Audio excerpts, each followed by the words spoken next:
Good day, ma'am. We are the Group 6 and we're here today to discuss overexploitation. What is overexploitation? Generally, it is the use by humans of a natural resource to an extent that it is not sustainable anymore. When the activities connected with capturing and harvesting, hunting, fishing, farming, a renewable natural resource in a particular area is excessively intense. The resource itself may become exhausted, as for example, is the case of sardines, herrings, cod, tuna, and many other species that man captures without leaving enough time for the organism to reproduce. So, ang overexploitation, also called overharvesting, refers to harvesting a renewable resource to the point of diminishing returns. Also, the exploitation threaten siya sa global biodiversity and it can lead to resource destruction including the extinction. Overexploitation is recognized as one of the causes of the degradation and depletion of our natural resources. It is a man-made activity that pushes our resources to the limit of its capacity to provide the needs of human population. It is one of the forces and primary drivers that destroy the habitats of majority of living natural resources and biodiversity. So, as what I've said earlier na nag-threaten po siya sa atong global biodiversity that it can lead to destruction of our natural resources, especially sa habitat loss kay some fishermen nag-use sila og kaning mga chemicals like dinamita tapos kung ilabay na nila sa dagat is dako kay siya impact especially sa corals which is ang ginapuy-an sa mga species. Humans often take too many of the one species from their natural habitat. Typically, this involves a species used as a food source. When a species is harvested or taken at a rate faster than the population can compensate for, the population is listed as overexploited or overharvested. Think of this like a full cookie jar in a room full of hungry people. The more people that take cookies, the fewer are left in the jar. It takes time to bake more cookies, and if the cookies in the jar are eaten faster than they can be made, soon you will run out of cookies. Ang overexploitation is matawag pud siya endangered species kay kita na human ginakuha nato siya without leaving enough time for them to reproduce new organisms. Some fishermen pod nagayus sila og kanang mga fish net na gagmay ang kanang mga buslot-buslot, that's why madala ang mga gagmay na isda na dapat dili pa siya kwaon. When the population numbers of a species decline to the point where the animals or plant could possibly go extinct or cease to exist, the organism is classified as endangered. Removing a species from their natural habitat can be detrimental. Not only does this threaten the biodiversity or the variation of life within an ecosystem, but it also disrupt the balance of the ecosystem itself. So, tong giingon nako kagaina na matawag pud siya endangered species kay kita ginakuha nato siya without leaving enough time for them to reproduce new organism. Tapos tong ano pod ginakuha nila ang mga gagmay pa na isda na dapat dili pa siya kwaon. So, it can lead to biodiversity crisis. So there have a primary drivers of biodiversity loss, which is the habitat loss, invasive species, overexploitation, pollution, climate change associated with global warming. Causes of overexploitation. The main causes of overexploitation are completely human-based. Humans use resources at all without thinking about the impact that it may have on the planet in the near or far future, only thinking of what they want and what they need.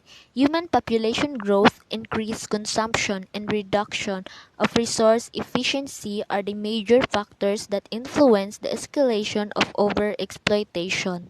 Of course, kita na human ang cause of overexploitation because pod ani is overpopulation naman gud ta bantog naga overexploitation ta. contributes to ecological degradation, increased conflicts, and a higher risk of large-scale disaster, especially by the biodiversity. So, kato nga, to ingon ako kagaina na matawag pud siya og endangered species.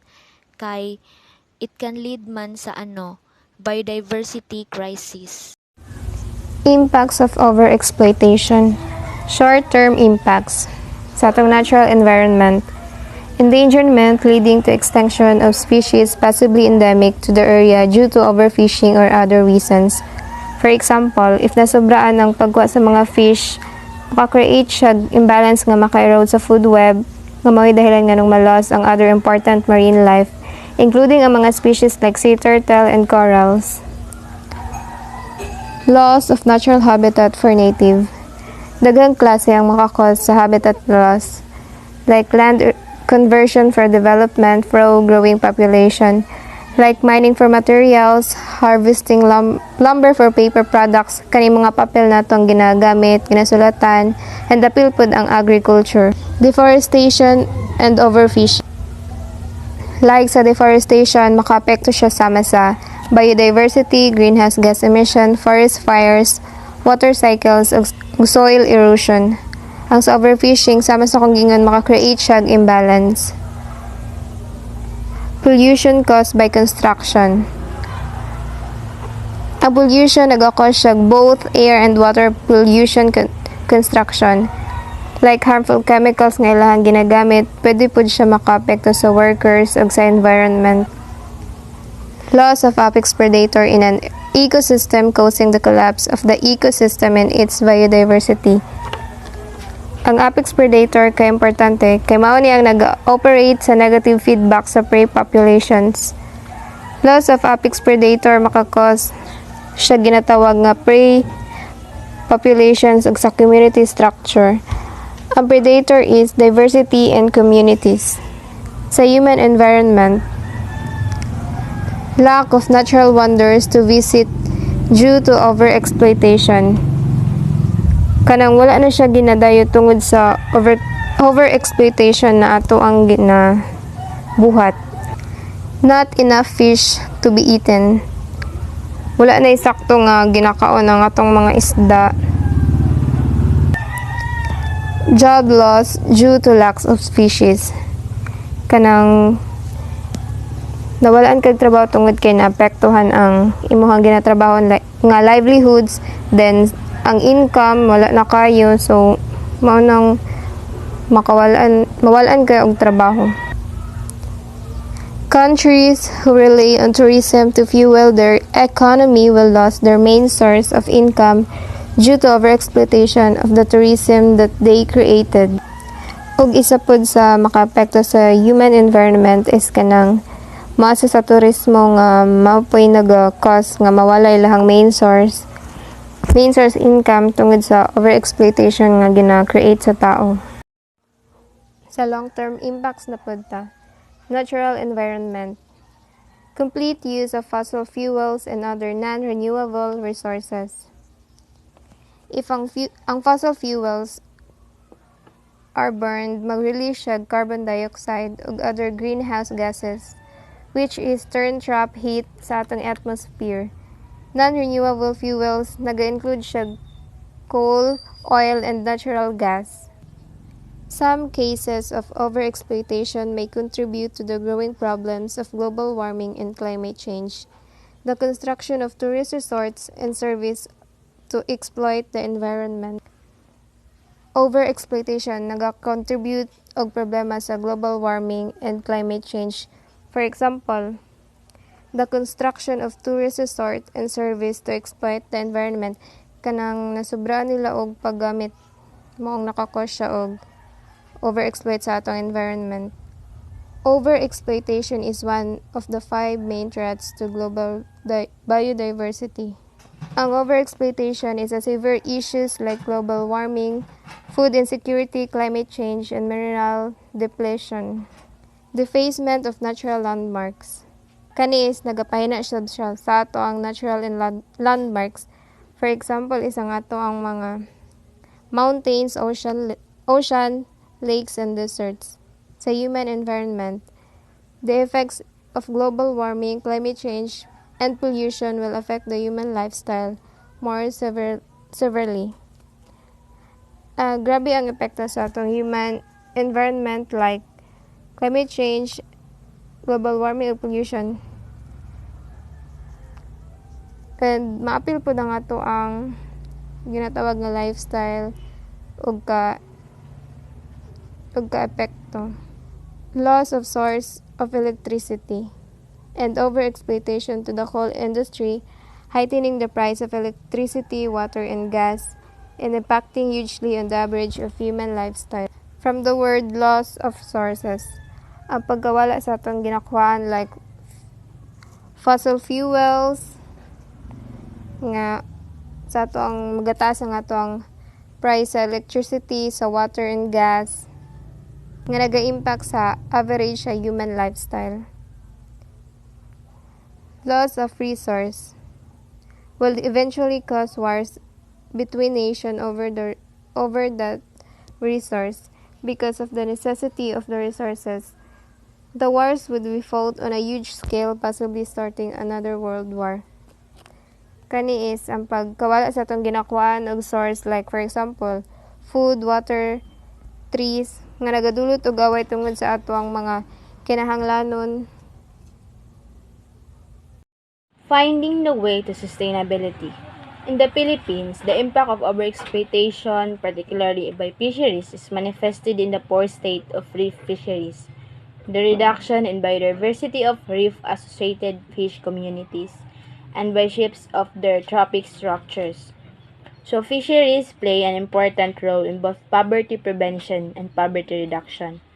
As populations steadily increase along coastal lines near coral reef, additional stress is put on coral reef ecosystem, which lead to the decrease of population of different species.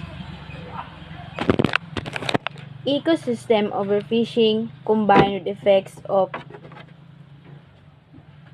human-induced stress such as siltation, eutrophication, and mass coral bleaching. So when we say siltation, water pollution caused by particulate terrestrial plastic materials. So example is garbage and our waste. Eutrophication, an excessive plant and algal growth.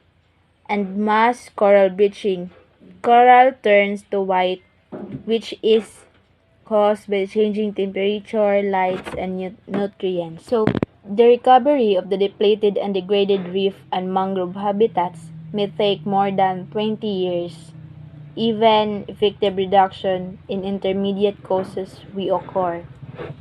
Unstoppable or overfishing on coral reef areas can lead to the depletion of key reef species in many locations. Although coral reef fisheries often relatively small in scale, it may have disproportionately large impacts on the ecosystem if conducted unsustainability. The Convention on Biological Diversity was inspired by the world community's growing commitment to sustainable development. It represents a dramatic step forwards in the conservation of biological diversity, the sustainable use of its component, and fair and equitable sharing of benefits arising from the use of genetic resource. So the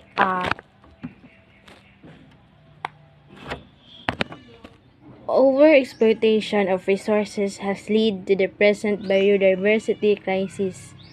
So dako kayong impact ang overexploitation sa ecosystem.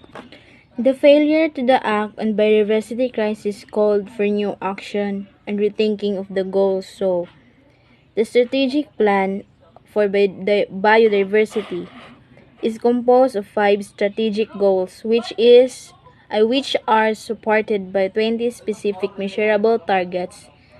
The first is indirect cause of biodiversity loss. Second is a direct pressure on biodiversity. Third is the state of biodiversity. Fourth, benefits from biodiversity. And last, responses to biodiversity loss. I will be discussing about sustainable ways, Philippine Wonders, and the 1987 Philippine Constitution. So first, let's discuss about the IG targets. Ang purpose sa IG targets is to protect and to conserve the biodiversity that underpins global food security, health, and clean water. So, makanotice mo is mga box dara ang gagmay muna ang mga gina-implement sa IG targets, more than mga 20 na siya kabuok. So, basahon na nimo and ma-understand nimo nga anong way siya for sustainability of our biodiversity. The Philippines is one of the 18 mega biodiversity countries of the world, containing 2/3 of Earth's biodiversity and between 70% and 80% of the world's plant and animal species. Tungod pod lagi kay daghan ng mga species na makitaan sa Pilipinas, 5% sa flora, 29% sa plants, and 49% sa terrestrial wildlife. And ang uban ana kay mga endemic, meaning the species is native to where it is found and not found elsewhere. So all in all, mga 79% jud ang mga magita na mga species diri sa Pilipinas. Mantog, ang Pilipinas is one of the world's biodiversity hotspot with at least 700 threatened species, and bantog kung daghan og mga threatened species, bantog na appeal ang Philippines as the top global conservation areas, meaning dili pwede hilabtan kana na area, dili mo og mga urbanization or any human activities. The 1987 Philippine Constitution provides that the state shall protect the nation's marine wealth in its archipelagic waters, territorial sea, and exclusive economic zone, and reserve its use and enjoyment exclusively to Filipino citizens. Meaning ani kay obligasyon sa state, responsibility sa state na protektahan ang atong nature, ang atong palibot, and exclusively lang for Filipino citizen. Kita ra po mga kinabak og maka-enjoy ani nga ni atong nature. In addition, the state shall protect and advance the right of the people to a balanced and healthful ecology in accord with the rhythm and harmony of nature. Meaning, kita na mga tao na diri sa Pilipinas na the rights to enjoy our nature, nang magsuri-suri sa dagat or sa bundok, na rights ana, because kita man ang nagpuyo sa Pilipinas, so we have the rights, and ang along ana dapat pod nindot ang atong palibot. Aside from enjoyment of our nature, ginataghaan pog rights ang mga fishermen and local communities in the use of inland and offshore fishing resources, and provides for the support in the conduct of their livelihoods. So kita nga mga residente sa Pilipinas, mga fishermen, natay rights para mangisda sa atong area lang, sa Philippine Area of Responsibilities. Di na ta pwede mo lampasan na, because that is invade of properties or kanang mga dagat sa laing nasod. So diri ra jud sa atong area. And lastly, land and water ecosystems suffer equally, because according to Dr. Mandita Lim, former director of Philippine Biodiversity Management Bureau and current executive director of ASEAN Center for Biodiversity Elements, he said that the Philippines almost lost 93% of our original forest cover since the 1900s. Then in 2008, 58 out of 206 then known mammal species native to the Philippines were included in the IUCN Red Data List of threatened species, and half sa mga mammalian species is endemic. So dako siya na lost sa part sa animals and our nature, kay halos mga 93% ang nawala sa tuang original forest. And that's all. Next slide will be discussed by Jezebel Peñaza. Good morning, ma'am. Good morning, classmate. I am Jezebel Peñaza, the next reporter. Earth law or earth jurisprudence, including right of nature. What is right of nature? Right of nature is the recognition and honoring that nature has rights. It is the recognition that our ecosystems, including trees, oceans, animals, mountains, have rights just as human beings have rights. Continue. Could help and strengthen evolve the current legal protections of nature in the Philippines. Earth law is an ethical framework that recognizes nature's right to exist, thrive, and evolve, enabling nature to defend these rights in court, just like corporations can. So kung mayingon tag earth law or earth jurisprudence is a philosophy law or human governance, ug mo ni siya nagaprotect sa nature and also recognizing the essential value of nature and the interconnectedness of all life on earth. So nag-help pud ni siya para maging aware ta na ang nature have also rights. Example, sa Philippines na major environmental law na makatabang sa atong nature na maprotektahan such as Clear Air Act of 1999, Republic Act 8749, Ecological Solid Waste Management Act o RA 9003 ug uban pa sa pamaagi ani maprotektahan nato ang nature. Since 2003, a series of government laws and policies establishing ICM or Integrated Coastal Management as a national strategy to ensure sustainable development of the country's coastal and marine environment and resources and including guidelines for its implementation has been issued. So kung maingon tawag ICM o Integrated Coastal Management, kay mo ni siya nagaprotect sa atong coastal and marine environment. So kung maingon tawag coastal, mo ni siya ang border between land and water. In 2016, a Senate bill to strengthen the adoption of ICM o Integrated Coastal Management as a national coastal resource management strategy has been filed. So, diri sa Pilipinas, no, ang Integrated Coastal Management Bill o Senate Bill 100 kay layunin ani na bill kay to protect the coastal. Like for example, nakita na ko ni siya sa YouTube, balita ni siya gi-upload ni 6 years ago. Ang mga mangingisda kay nagrally sila para buhayin ang Senate Bill 100 o Integrated Coastal Management. Kay sila as mangingisda, maepektuhan yun sila og ilang kabuhayan. Kay kung ang mga tao padayo lang og labay sa mga basura nila, maabot sa dagat. So mag-create ni siya pollution sa dagat. Tapos mapektuhan sila ang mga mangingisda. Aware naman po ta, diba? Unsa ang mahitabo if ang mga tao magpadayon og labay og basura. Like for example, sa Manila Bay, during atong past administration, kay hugaw jud kaayo. So polluted na kaayo siya because of human activities. Mao isa sa layunan aning Senate Bill 100 kay to protect Manila Bay sa unsang klase pollution na makadawat ani ug isa pa para ma-preserve ang iyang natural resources. ICM related policy issuances emphasize that ICM covers all coastal and marine areas, addressing the interlinkages among associated watersheds, estuaries and wetlands and coastal seas by all relevant national and local agencies.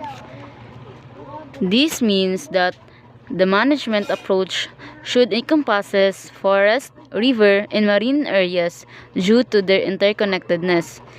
This can easily be seen in impacts of land and sea-based human activities such as agriculture, deforestation, and overfishing.